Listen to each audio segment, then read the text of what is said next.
If you go into the folder called Coloring Line Art, you're going to get an assignment based on this, where you're going to be drawing something of your own, draw a character, and you're going to be coloring it in. But we're going to take a look at not just coloring, but shading and adding some texture to it. I'm going to do the last one. I'm going to do the student image because that's the one that I've always done. But you'll see that there's 4 in there, so call up whichever one you want.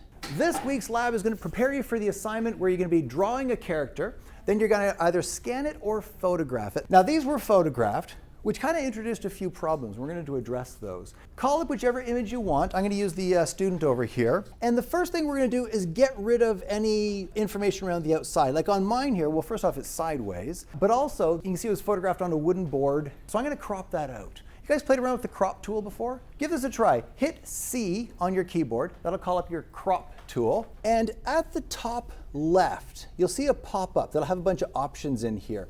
For this one here, we don't have any specific sizes. We just want to crop, we want to get rid of this information here. We don't want to resize it in any way. So we're going to use this one up here, W by X by resolution. So click on that pop-up, go to the width by height by resolution, and we're going to tell it not to do anything to the image except get rid of the pixels that we don't want. So click the clear button over here. If there were any numbers in here, click clear and that will get rid of them. By clicking the clear button, we can tell it what we want to get rid of. It'll crop everything out around the outside, but it won't resize the image. It won't try to make it larger or smaller. So I'm going to grab my crop tool, and I'm going to do a click and a drag. And I'll just kind of keep as much of the image as I can. And I'm going to make sure at the top here that this delete cropped pixels option is turned on. And when I've got what I want, I'm going to hit the check mark, and it will just snip the outside parts away.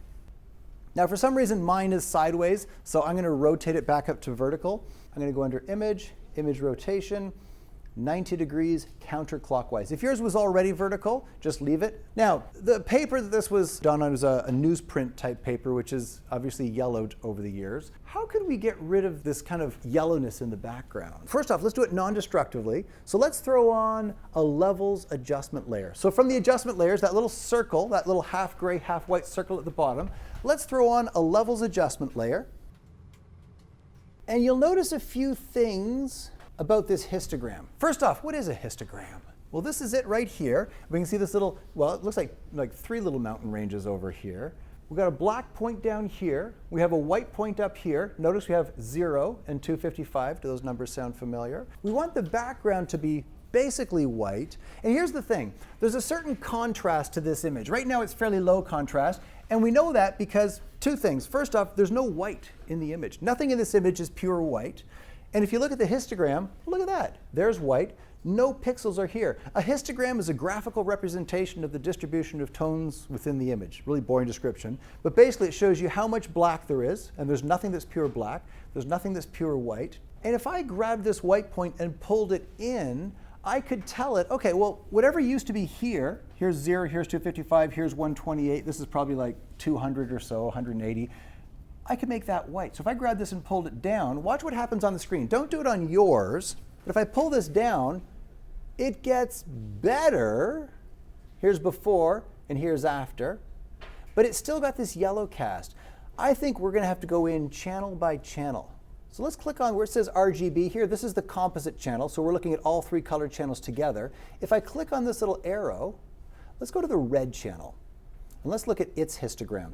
Each channel has its own histogram. So for this is the red channel. Here's black, here's white, here's the tones within this image. Why do you think we have a big mountain up here and then kind of this flat spot coming down there?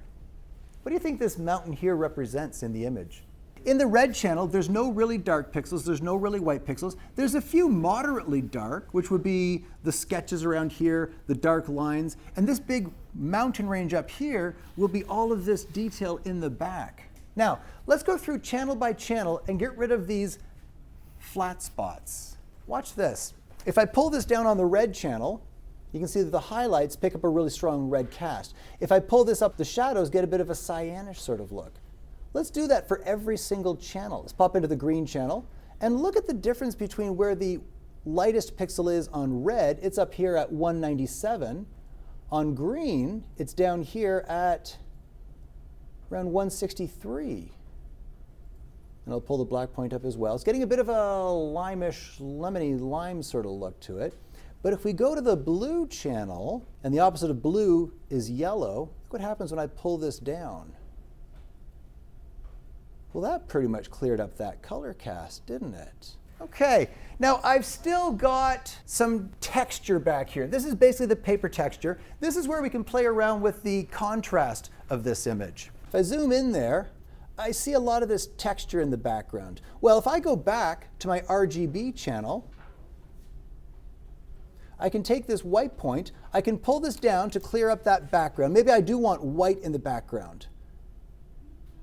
I can pull this white point down. And if I want to sharpen up some of these lines, maybe I want these lines to become black, I can grab my black point and pull it upwards to intensify those lines. And I can grab this middle slider and kind of ease it left and right to change the overall brightness or darkness of those lines. And you'll also notice, on mine anyway, I don't know about yours, but I've got some blue things around in here. I want to get rid of that blue. What is a way that I could convert this thing so there's no colors in the image, non-destructively? I could throw on a black and white adjustment layer. If I turn it off for a second, see these kind of cyanish colors up around here? Watch this. It goes to black and white, but I still see those cyan colors, but I can take them and I can lighten them right out of the image. So those were kind of sketch lines that the artist had done as a kind of a pre-step. If you look at the original, there's those kind of cyan lines that he drew with, and then he did the pencil lines over top. So I can use this black and white layer to get rid of those lines. We're going to go on to the next step now, which is coloring this. There's a couple ways we could go about this. We could put the colors over top, but let's say I took a paintbrush and I made a new transparent layer, and let's say I wanted to give him a red shirt. So I say I'll take some red over here, and then I zoom in, and I paint with red. First off, I'm going to choose a hard-edged brush. There we go. And I'll do some painting over top here. Whoops, also bring my opacity up. Well, it's good, but oh, I don't see the lines on the shirt here anymore. I'm going to try something. Right now, you can see that he's a background layer. Here's the image of the drawing itself. It's a background layer, and it's locked. I'm going to put the paint down below. So first off, I'm going to unlock this layer here. I don't need that transparent layer. And I'm going to make a new transparent layer at the bottom of the stack. So I made a new transparent layer, I dragged it to the bottom, and if I grab a paintbrush now and I paint some red on it, I still don't see anything. I see it on this transparent layer. We learned something about blending modes, didn't we? It changes the way a layer interacts with the pixels below. What if I played around with some different blending modes for this layer here? Give it a try. Select that line art layer, try a few blending modes. And there's a few that'll work. I think probably darken or more likely multiply, except, on mine, the red that I painted is gray. Why might that be? Yeah, the black and white is there. Well, I can't turn the layer off though, can I? Okay, I think we can fix this. Look at this. If we look down through the layer stack, here's the black and white adjustment layer that I used to convert it to black and white that got rid of my little cyan lines around here. But it's also converting the red to grayscale. I only want this black and white adjustment layer to affect this layer down below. And in fact, I only want the levels adjustment layer to affect the line art layer as well. Anybody know how I can make these layers affect only that layer? Clip it. Clipping groups or clipping masks. Give this a try. I'm going to select my levels layer, and here's how we clip it. Here's the levels layer, and there's a few ways you can do it. You can right-click and choose Create Clipping Mask.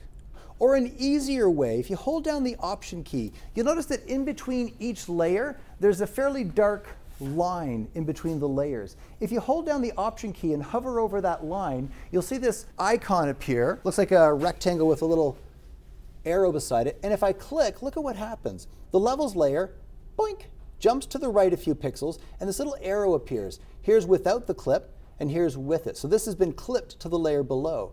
Now, this black and white, I also need to have clipped to this layer, but there's a layer in between. Well, if I clip this layer to the levels layer, because the levels layer is clipped to the line art, it too will become clipped to the line art. So basically what we've got happening here is our line art layer which we really shouldn't be able to see through, but we changed its blending mode to multiply. And in multiply blending mode, whatever darkness there is on a layer will get transferred to the layer below. So white won't have any effect. If I were to paint around here, all those little bits of grayness in the beard transfer through to the layer below. Now, let's say you're doing a weekly comic strip and your character has specific colors that you use, week by week. It's, his shirt's always a certain color, his hair's always a certain color. One of the steps that we're going to do involves adding some shading, maybe some texture to it. And if week by week you wanted to resample those colors, if you got some texture on there, how would you know you're getting the exact right color? So here's a little trick where you can create a separate layer. It's almost like a little artist palette. Artists have a little palette where they have little dabs of all the paint they need. Let's make a new transparent layer, and we're going to make a color palette, and we'll name the layers as we go. So I'm going to make a new transparent layer here, and I'll call it my palette. And I'll put a little dab of every color that I use. So there's my boink, there's my red in there. Then I'll go back to the shirt, and I'll name this one shirt. To rename a layer, just double click on the name and type in the new name. And I'm going to take my red paint, and I'm going to paint in the shirt. Now, for every different color that you're going to use, basically every different element within the image, make a new transparent layer. Why might that be the case? Why would we need to make, let's say I wanted to do the pants blue and the shirt red. Why would I make a new layer for the pants instead of doing it on the same layer? Yeah, so let's say I decide later on that instead of blue for the pants, I want the pants to be purple or green or something. If they're on the same layer and I try to use, say, hue and saturation or something, it would affect both of them at the same time. But by having them on separate layers, I could take this pants layer, give it a hue and saturation, and I could play around with the hue, and it only, whoops, oh, it's affecting both of them right now. What do I do about that? Clip it to the layer below. Now it only affects the pants. So every different color that you're going to work with, every different layer, make a new transparent layer, name it, and put a little dab of that color on that palette. And that'll give you the chance to go back later and grab that color again, especially once we started adding some shading to it. And look around the image and think about what colors different things should be. It's always interesting to see how many people do Starbucks colors for the cup and how many people do Timmy's colors.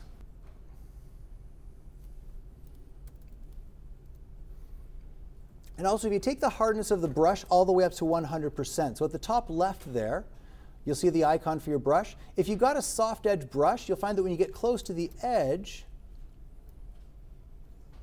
it kind of bleeds out. If you don't go close enough, you get some lightness around the edge, and if you go too far, it bleeds onto the other side. But by using a hard edge brush, you can get right up against the edge there. Guys, I'll give you a few minutes to keep working on it, and then I'll show you a way that we could actually, you know what I'm going to show you? A way of fixing some of the lines. Like you'll notice on the, on mine anyway, on the coffee cup, if we look in here, look at this. Why is there a line across his thumb? Any guesses? Probably did the hand, did the cup, and then, well, you didn't want to stop and jump over. You always want that straight line. Normally, you would go with an eraser and you'd erase that before you photographed it. This person didn't. What are we going to do about that? Well, there's a bunch of things we could do.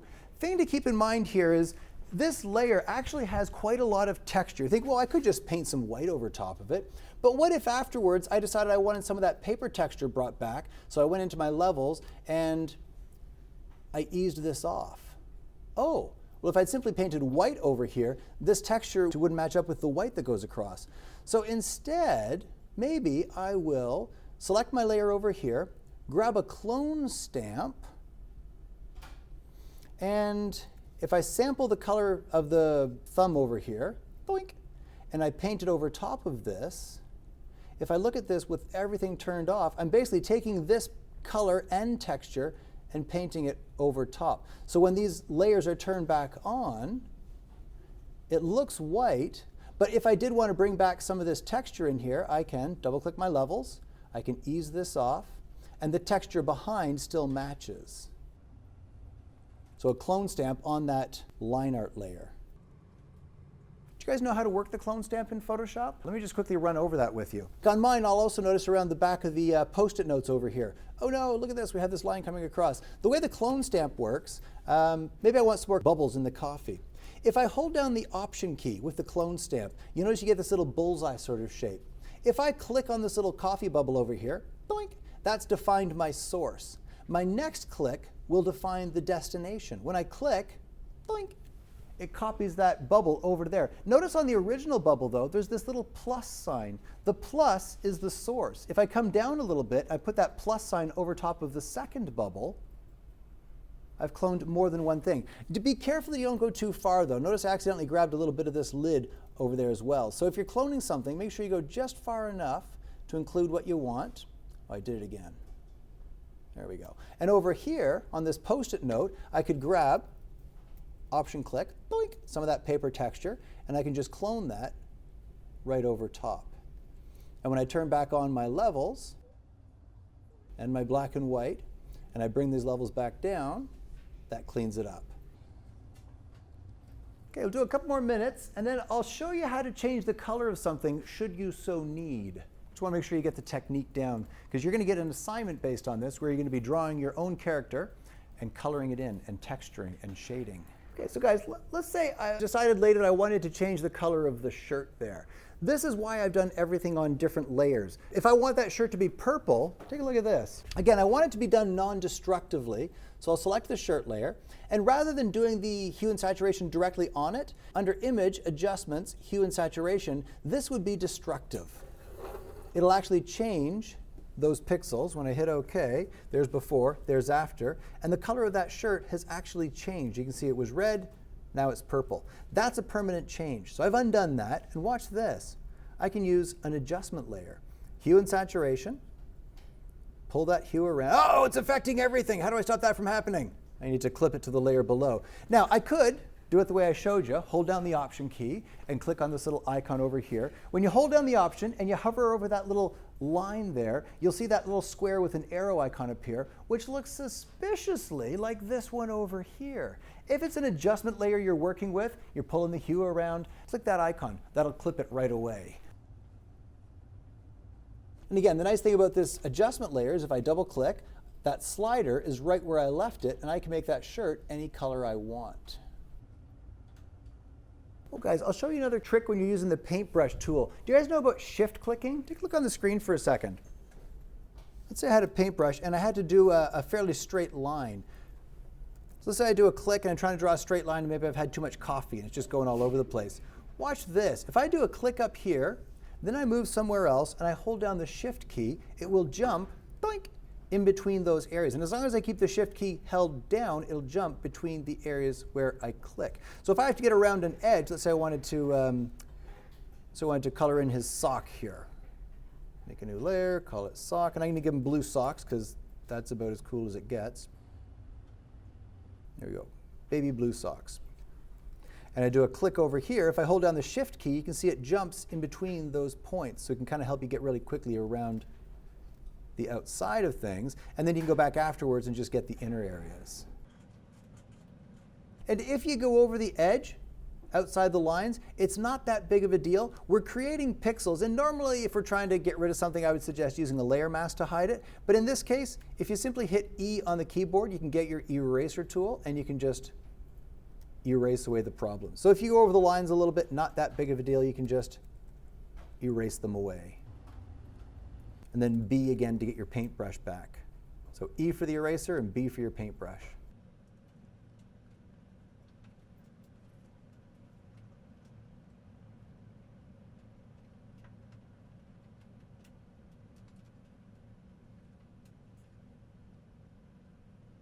Okay, so we're going to take a look at adding some shading to them. And if you look on the screen for a second, I can show you some examples that students have done in the past. And you can see on the hand and the pants here, this is a fairly soft shading that's been added to it. I see some people are already adding some shading just by doing a hard edge brush of lighter colors.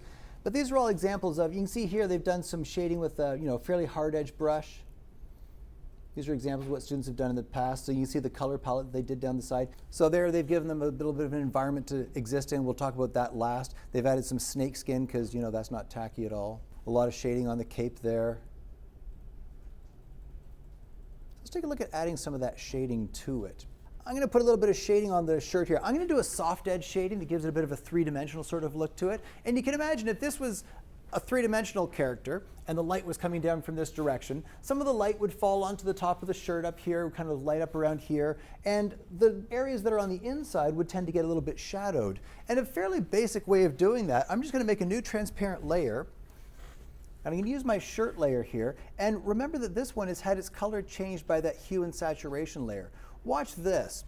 When I make a new transparent layer, because this has a clipping layer connected to it, and this shirt layer is selected, when I make the new transparent layer, it'll appear directly above the currently selected layer. And because it has a layer clipped to it, this transparent layer is also clipped to the shirt layer. So if I grab my paintbrush, so I'm going to grab my little layer here, I'm going to call this shirt shading, and I'm going to hit D on the keyboard to get my default colors, and I want some white because I'm going to do some shading around the top here, so I'll hit X. I'm going to make sure I have a soft edge brush. For mine, I'm going to do a soft edge. Whether you do hard edge or soft edge is up to you.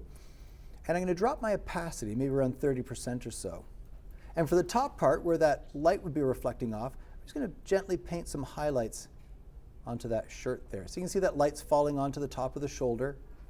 And in the darker areas, I'm going to hit X on the keyboard, so I've got some black paint. I can put some shading under there.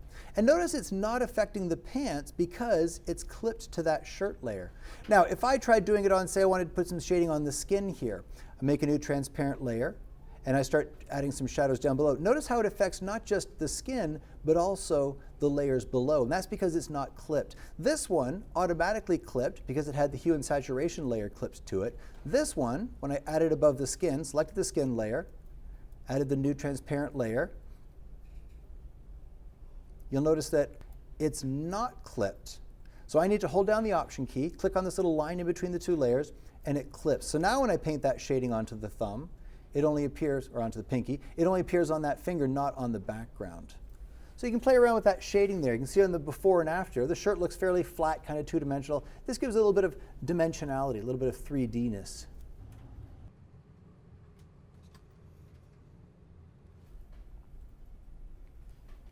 Now, in addition to the shading, you might also want to add some texture to it. So just follow along on the screen for a second, and I'm going to put a leather texture on the briefcase. This leather texture has some color to it. I don't want this color to get imposed onto it, so I'm going to do a black and white conversion, and I'm going to be really lazy. I'm just going to go under Image, Adjustments, and I'm going to choose Desaturate. This isn't the best way to do it, but all I want is the texture, so I'm not overly concerned about it. Now, I'm going to take this and I'm going to send it over to the other document. So I'll just right-click, duplicate layer, and I'll send it over to my line art guy. And if I look at my line art guy, whoops, I sent it over while I had the shirt shading layer selected, and look at this, it clipped itself to his shirt. I don't want a leather texture shirt as much as I love leather shirts. So I'm going to grab this, drag it down. Now here's the problem if you change the stacking order of layers while they're clipped. I want it to go down to his briefcase below, so I'll grab the layer, I'll drag it down, and once I move it, look at what happens. Oh, actually, they fixed it. It used to, it would break the clipping, but it seems not to have broken the clipping, so we're actually okay up there. So I'm going to drag this down to above the briefcase, and now I'm going to clip it to the briefcase. Hold down the Option key, and when I click, boink, there's that texture applied to the briefcase. We only see the gray of it, and notice how it's only visible where that briefcase is. Because I've clipped this entire layer to the briefcase, we only see it inside the briefcase. If I change its blending mode from normal, let me try soft light, aha, now it's just the texture that's coming through. And if the texture's too large, watch this. If I do a Command T, I can scale it down. And if I need to, I can rotate it with that Command T. And when I hit return, there's that leather texture. There's before and there's after. And if it's too light or too dark, I can always lighten or darken this layer. I can either do it directly to the pixels with Image, Adjustments, Levels, and make it lighter or darker. Or if I wanted to keep it non-destructive, I could throw on an adjustment layer.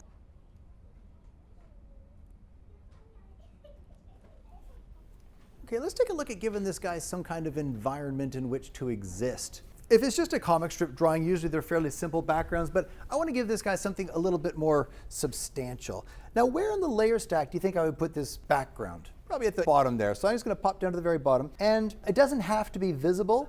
Or if I'm going to give them a background, I can just put it above my palette layer there. So I'm just going to make a new transparent layer. And at the simplest, I could just take the gradient tool and I could put some kind of a gradient in behind them there. So that just kind of gives them something in which to exist. You can play with different angles. The gradient tool is fairly straightforward. You choose the gradient that you want. Here's a black to white gradient. And if you do a long drag, it does a very gradual gradient from the foreground color to the background color. In this case, it's going from black to white. If I do a short drag, you get a harsher gradient. If I do a tiny little drag, you get a really hard gradient. And you can change the angle of the gradient. So that's pretty straightforward. There's other gradients up there as well. I kind of like this one. This gives him a desert sort of feel. He's making his way across the desert. You can find other photographs or however you want to do it. Now, one thing you might notice, when you throw a background in, you may suddenly see through things like the eyes. If you see through an area, like, through the eyes or the teeth or whatever, you won't notice it while you see white in the background. But if you haven't filled in white through the eyes and the teeth, you'll see whatever color the background is through there. And for some reason, I have his eyes colored in on the socks layer. That's where it's so important to make sure you name your layers appropriately. So if you see something like this happening, just make a new layer. I'll call this eyes and teeth. Grab my paintbrush, and I can put some white in there.